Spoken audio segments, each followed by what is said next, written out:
Now we're going into the height.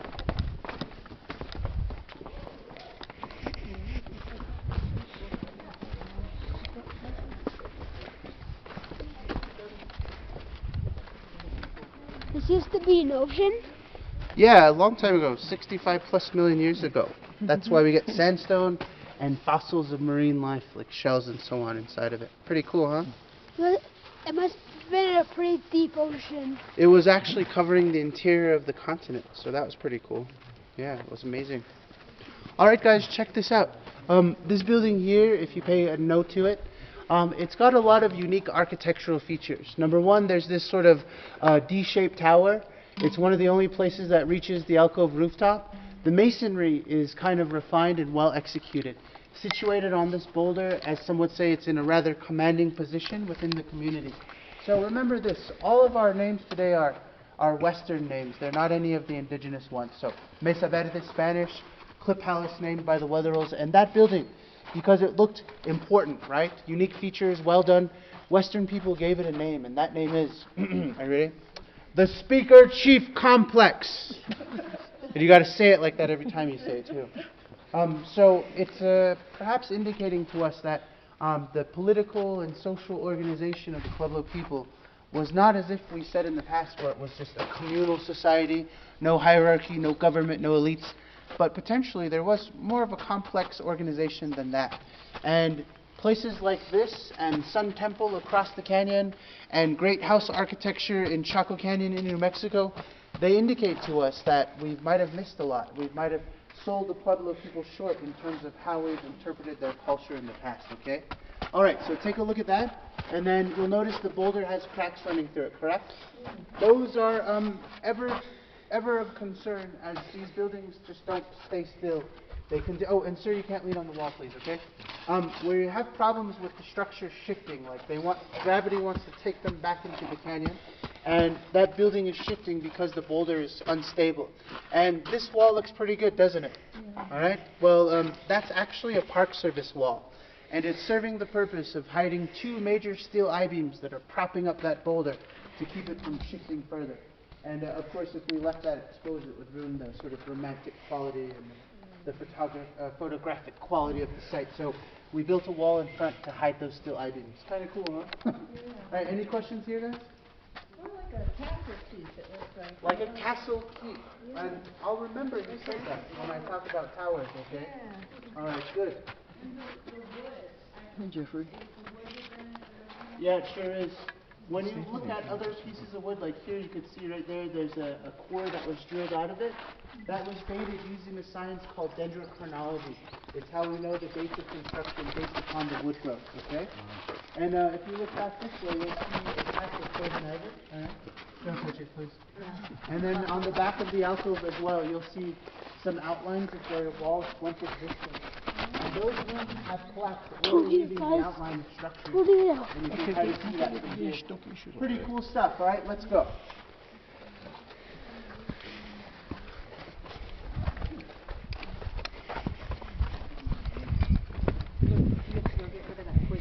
Look at this stuff.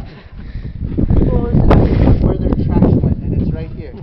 Here, here, here, and here. These are ceramic bits. And so this is what we have a fancy word for. It's called a bit, where people threw their garbage over the edge. Now, in 13th century Europe, they were doing something very similar. But if you were in one of the overpopulated metropolises, you might be doing the garbage into a river, or even worse, a street. Here we have the advantage of when it rains, water washes all that stuff down. And so we have fragments of that trash. So if you can see, these are the pot fragments in the midden, okay?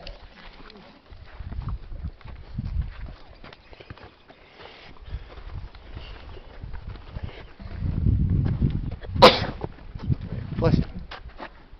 All right.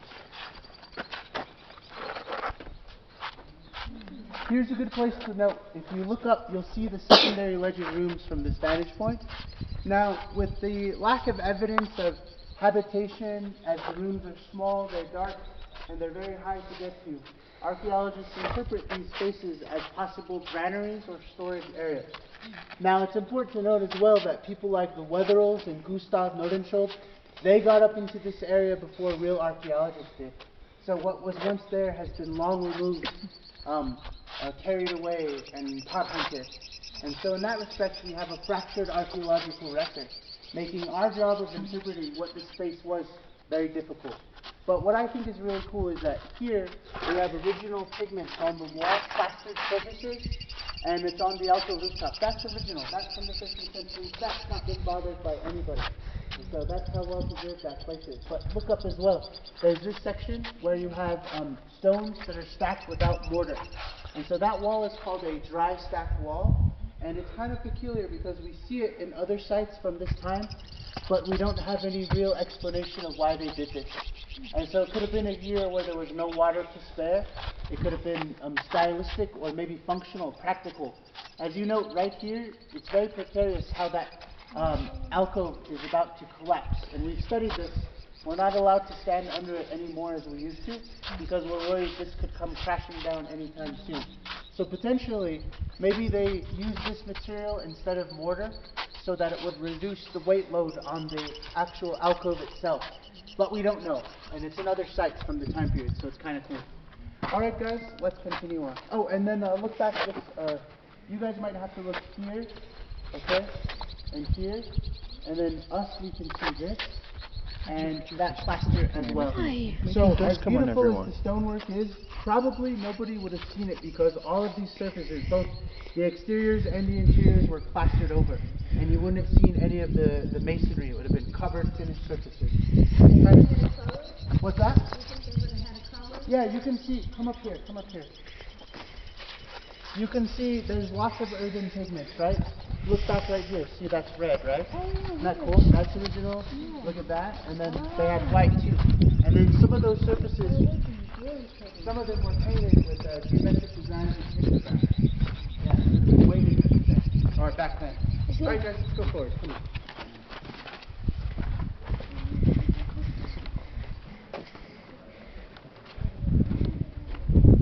Right here is good, okay? Try to make this one big. Everyone check this out. This is one thing where right here we can see a lot of things that are cool.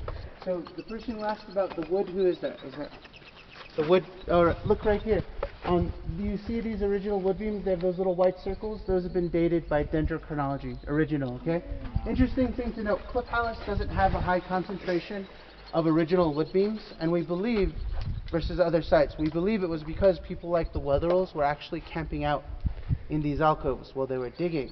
And the best source of wood, the closest place, would be right from the structures itself. So Cliff Palace actually doesn't have a lot of wood compared to other sites. Anyways, note these boulders right here, and look at the speaker chief boulder, okay? Wall fragments, atop, around, below. Look at this boulder, look at these boulders right here. Note how they're very interestingly incorporated into the very construction of the walls themselves. And we think this was for probably a lot of reasons. Like number one, it could have been a limitation of the technological abilities. Like they had no metal, they had no beast of burden, so removing these boulders might have been quite impossible. Secondly, it could have been a product of their philosophy. We see that indigenous architecture the world over is sort of a product of the region that the people have evolved in and the materials that are present. And so one hallmark of indigenous architecture is not to sort of dominate and completely change a landscape, but to exist within it and use what's there.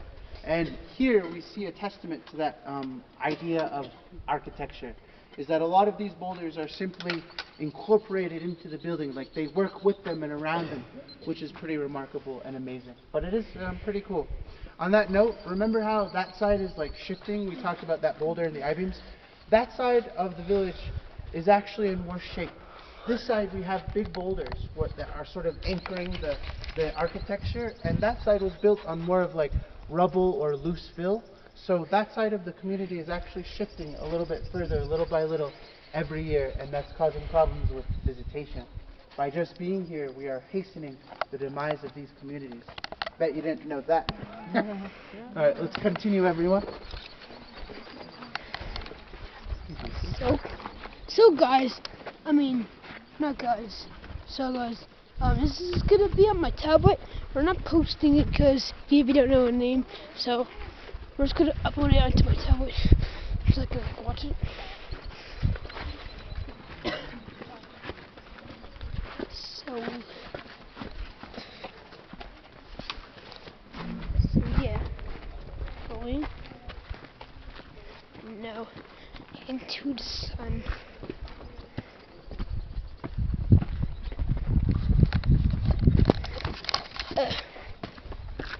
No, let's do it. Let's do it. We're doing.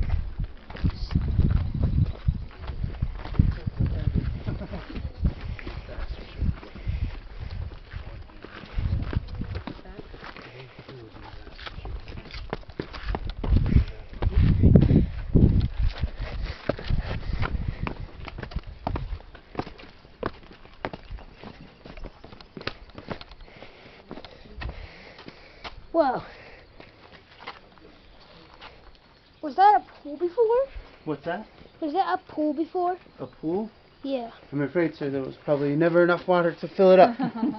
Yeah, it's actually called a kiva. We'll talk about them next, okay? Come on up, everybody, quickly, please. My last tour was mostly German people. And so I could say stuff like, raus, schnell! No. They got it. Yeah, it was great. Yeah, get a hand if you need. Good. Stay safe, everyone. Is that cold? Yeah. No, not cold. It's cold. Okay, before we go, oh, you can't sit on the wall there. Okay. You can sit on the rocks over there, but not on the wall itself, right? Over here. Like right over here. Cool. Okay. Okay, everyone. Before we move forward, we'll quickly talk about towers while you're in the shade. So find some shade if you need. Okay. Now we have two towers here in the palace, and so one of them we saw already. It is a D-shaped tower hooked onto Speaker Chief Complex, which is over that way. Okay. The other tower we just passed by, and it's right over here, close by. You'll see it. So, what do we say about these peculiar features? Well, remember that the first sort of Western people to get into these places, they were interpreting this indigenous culture through their worldview. And at that time, it was based on Eurocentrism, okay? And so, from a European worldview, people saw towers and equated them to European castle architecture and siege warfare tactics. Remember your castle keep idea? Yes. Well, you weren't the first one, okay? And so we saw towers as sort of these defensive features where we had windows and doors in them, where we envisioned that the Pueblo people were like shooting arrows out at their enemies in defense of the communities, right? Right. So towers were interpreted as defense, okay? But then decades go by and we bring modern technology, satellite telemetry, GPS, and survey equipment. Here you go. Thank you. And what we saw is that in towers and structures all over the Puebloan world, what we found is that there's a very specialized and interesting knowledge incorporated into the buildings that today we call it archaeoastronomy. It means the Pueblo people were careful and astute observers of the heavens and cosmos. And physically, they could manifest alignments to certain celestial bodies into their buildings, their doors, their roads, pictographs, and petroglyphs.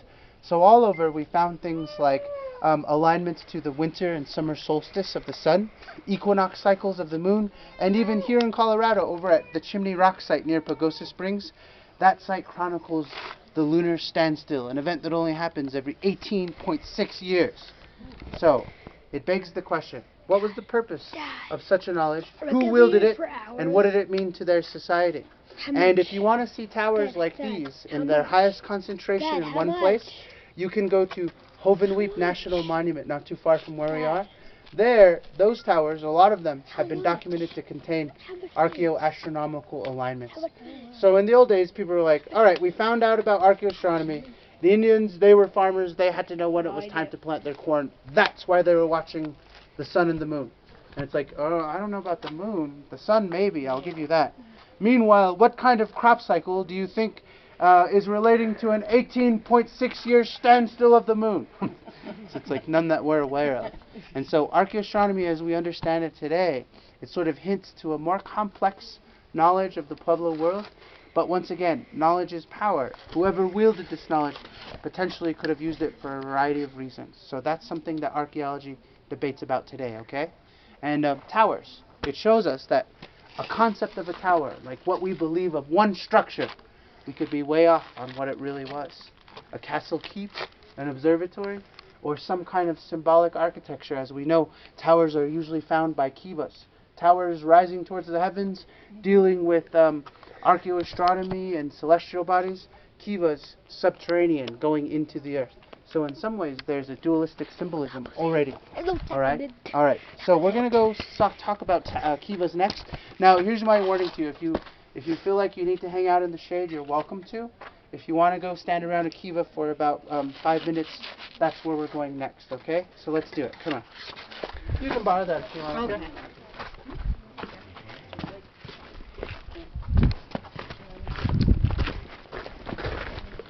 You gotta be careful over here.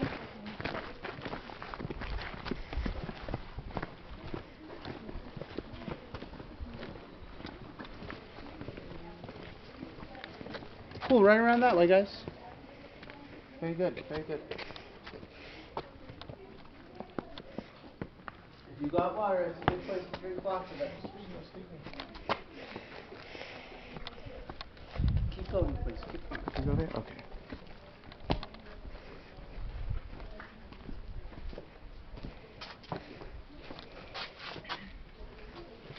There one. Go inside? No, just right there. How do we go inside? How much risk is this? It's almost gone. That's a good one. Yeah, you guys can go up there too if you want, please. Yeah, you can go up there. Go ahead. Okay, so here we are at our last stop, okay? We have the privilege now of looking down into one of the 21 kivas that are present here at the palace. So, if you were here in the old days, we talked about kivas in this way. They represent the ritual and ceremonial chambers of the Anasazi. Remember that one? Oh, Shane, your elbow is leaning on the ground. You can't do that, please. All right, guys. Indeed, in today's archaeology, we talk about kivas more in this way. We see lots of function in them. We see that they were places where people were weaving cloth. There was textile production. There was a lot of things like cooking and domestic things. Tool production, and very likely habitation. So in today's archaeology, these smaller kivas from this time period, we would say something like they really represent the main room of a household. And that totally changes interpretation of this place. Like before, when they were ceremonial, ritual buildings, 21 of them in Cliff Palace, means that it must have been some kind of ceremonial center. But then we're like, it's the main room of the household where you did a lot of stuff. And that means potentially there could have been 21 families in Cliff Palace, and it looks more like a village than a ceremonial center. So interpretations change over time, okay? Remember that the kivas had flat rooftops covering them? You would access them by walking across the top and using a hatchway and a ladder to descend down in. And so there inside the kiva, you would build a fire in the fire hearth. Now that presents a problem of fresh oxygen, and you needed that. So here we have a ventilation intake shaft. That's where fresh air was sucked out into the kiva and exited at the level of the floor, creating a circulation, which created one more problem. The airflow was directed onto the fire, so smoke and ash could be whirling about. So to counteract that airflow, the Pueblo people erected freestanding walls that we today call deflector walls. But in older archaeology, it was once known in a ceremonial kiva as an older, but we don't say that anymore. And just that one word and how it sort of shows us what we're interested in. Instead of projecting our sort of romantic interpretations of what we want to see, we look at the function of things. And so that is a deflector wall, not an altar, okay? Alright, cool guys. Remember that the kivas are the main room of households, and a lot of rooms above equally so could be lived in, but by and large we see most rooms in the village were actually used for the storage of extra grain and food stuff. Remember that in this agrarian society, as well as others before us, that you grew as much food as you could, you saved it. You collected as much wild food as you could, you saved it.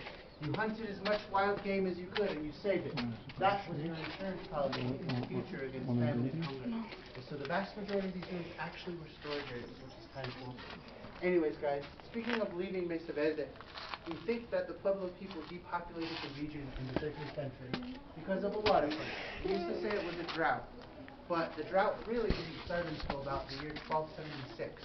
And by that time, we believe most people were already gone from the region. I think And it's so Lord the Hope. idea of one catastrophic drought what it would causing all help. of them to go is sort of losing power. Uncle, And it's you giving wanna way go to back other over there and ideas. sit there? Potentially there was resource economic problems, maybe even shifts in their own culture and religion that might have been attracting them to live elsewhere. Now, being from New can't drink Mexico, I'm the not thing. impartial.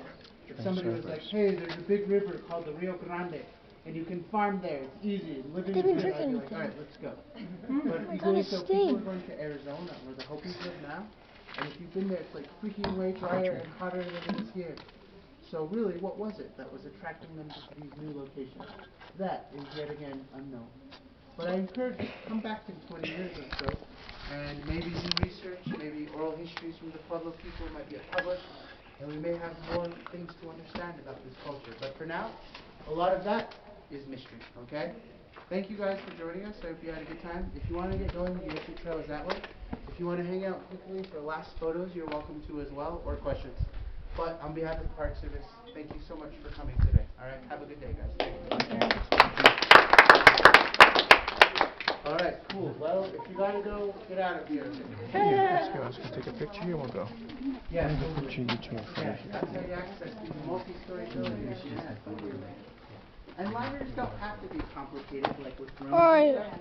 alright, so They now also we're have leaving. top-pull letters where you basically get a big tree and cut it out, and then you cut sections. Yeah, let's get one picture of you guys with the sun back, and then that's it. So now we're leaving. No, that's a room, and it looks so black and dirty because of repeated contact with human skin. Oh, okay. Yeah. Oh, so- wow. Yeah, it's actually not an oven, but yeah, kind of cool. Yeah. That's why we tell people don't touch walls, because our oils deposit and absorb into the sandstone, which is kind of gross looking. Hey, have a good day. Thanks for joining us, guys. See you later. Good luck out there. Okay, here we stand. Yeah, you're welcome. Thanks for paying double. We're staying on the corner. Great for getting out and about. Yeah, we have a 3 month at home with grandparents. Okay. Take care. Well, feel free to look around, and then I'll be staying. Oh, Okay, only guys. one. Yeah, stand, move over a little. Take a picture. Okay, look here, guys.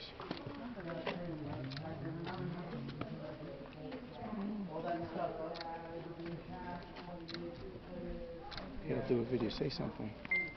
So how'd you like this, guys? Good. Can we go now? You hot? You hot? Yeah, let's go. Okay, let's go. And do a walking video. And can you upload the videos onto Yeah. my tablet so I Yeah. can see them? Yes, like walking. No, upload it onto my tablet. Dad, can you upload it? Oh my God. So who they would have been worried about if indeed they were. Mhm. So can you upload it onto my tablet, Dad? Yes? Are you making a walking video? Breaking the construction of they were the peaceful, ignoble and noble savage, right? It's more humanistic when we see them with the capacity to go to war and to have peace. Good times, bad times.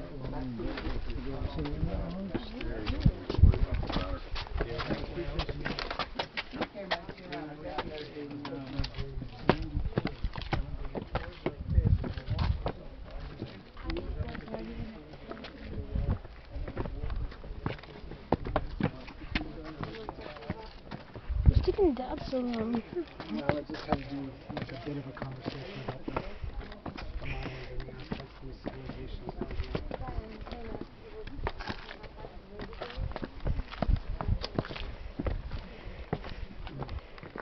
Well, he's just saying that originally, if you were here 30 years ago like I was, what the archaeologists believed what they told you,